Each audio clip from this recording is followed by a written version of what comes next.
So in this 2 and R on Cap, the main things we want to focus on are how Parker does an overview in which he outlines what pieces of offense he's going to go for and why those pieces of offense are significant enough to be at the start of his speech. You want to notice for how much time he spends on the link debate, the impact debate, the alternative debate, and what type of nuanced arguments he makes on the link, impact, and alternative, i.e., which links does he actually go for, how does he explain them, how does he do case explanation in terms of does the case outweigh with the impacts or how do the impacts turn the case, and then on the alternative, how he answers independent disads and how he answers all the permutations and how he makes arguments grouping the permutations. Those are the main things you want to focus on while Parker is giving a 6-minute 2 and R on the capitalism critique. And starting with case preempts. Starting on the critique, then going to the case preempts. Okay, got you. Cool. With the overview. Alright, I'm ready. Cool. Two independent reasons about it at the end of the 2 and R. First, I want to see justifies an overarching system, which is comparatively more important than their specific instance of tiny change, because it justifies an overarching system that justifies violence against the other. That's a far about 15, but it also says that indicates a cause of extinction because it will use all the resources which justifies the destruction of nature and obviously the planet that we live on, which obviously I always want to see on scope. Also, the Chatham Mirror 14 evidence functions as a root cause claim, so I want to see which means that obviously the all resolves each of the cases. The reason that there are those the reasons for why there's a lack of freedom of speech right now is because capitalist structures what you're allowed to talk about, i.e. if you're allowed to talk about revolutionary practices, or you're allowed to talk about things that can create such sort of financial gain, which means that the alternative has more free speech and they want to see that. Second, all the framework arguments are independent voting issues that are conceded at the 1 AR. The scholarship, the consequences of the plan are irrelevant. The only thing that's relevant is the scholarships. That's all we take out of this round. This sphere is illusory. The plan's not passed around us, but what can happen is we come out as more informed people, which means that you should only vote out if you think their scholarship is good in the first place. But they have not justified a single argument for this case. We should vote negative on risk of offense on that level. Now, the framework arguments proper. They conceive the FIA as illusory argument because the plan does not pass. Also, the Harvey 11 evidence indicates that we need to challenge the representations of capitalism in educational spaces in order to challenge capitalism of the circumstances. Which means that in a pre-fiat war for why we need to challenge on this level. That is a voting issue, and independent reasons to vote negative. They have generated zero offense on this level.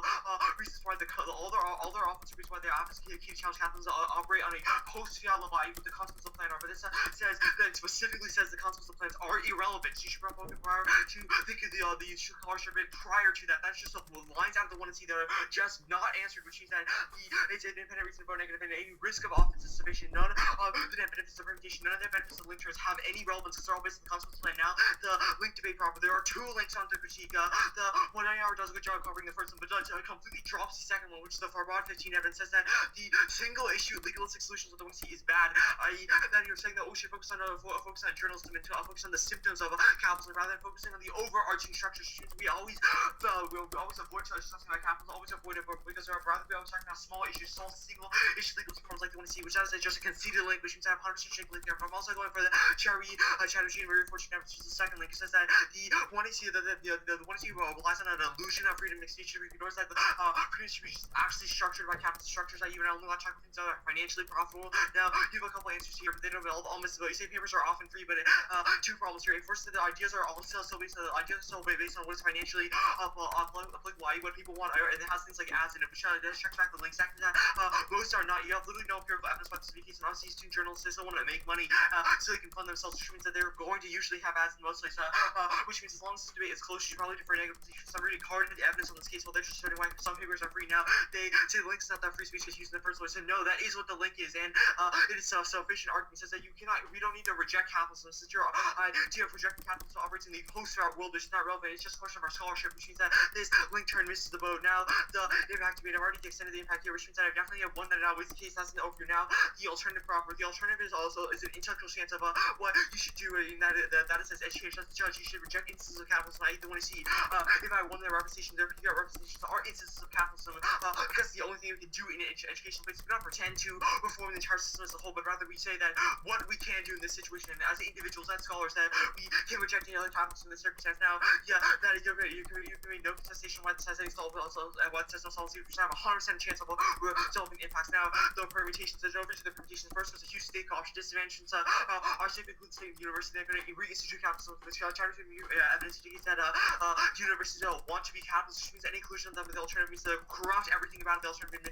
take everything that's good and make it bad, because they will take it over and make sure that it reinstitutes capitalism. They don't want to get rid of the system that benefits them. Second, it's just a huge footnoting just that the far-right evidence is fantastic on this question. It's that you are just focusing on single issues to a legal solution. That you might say that the permutation result is linked, but it definitely does not. They are just saying like our journalistic scholarship is more important, but then also cap is important. But that is not what is in the 1EC. They do not actually produce scholarship that is anti-capitalist, and that's empirical proof because none of the 1EC was about capitalism. They just add that on at the end and pretend that they're adopting the scholarship. That is not true. So this is just sort of logic that the far-right indicts, because we will always do this. People in every single movement will be like, oh, we also care about capitalism when the anti-capitalists come, but they will never actually focus on it, which means that they're always going to push the issue off, which means they never get into the alternative. None of the alternate solvency 3 is the alt-solvency great case arguments that I've already articulated are reasons why there's no net benefit of permutation. No reason why you need to do the permutation if the alternative gets us more free speech than the 1EC does now.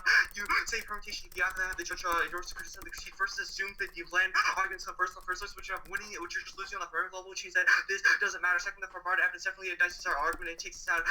Now the permutations only do journal speech as free. First, the links still apply across by them now. Second, this is clearly severance. You obviously cannot just say, oh, we only defend free speech in the 1ER.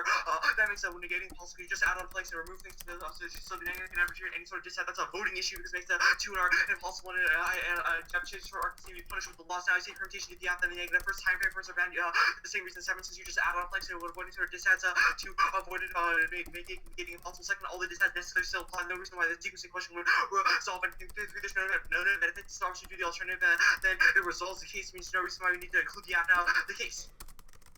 The framing issue on the case here, argument for Arkansas policy, but you can see the fiat is loose, which means the 1EC is just as much focused on metaphysical questions and scholarship as the one end is, because nothing ever happens. The capitalists are not going to be short if you run anything, journalists are not going to do anything if you go to front, but its question is what we should do as scholars, which means that your political planning might make sense in the abstract, but does not make sense in specific form of debate, which means not all your arguments are non-unique on why politics are key.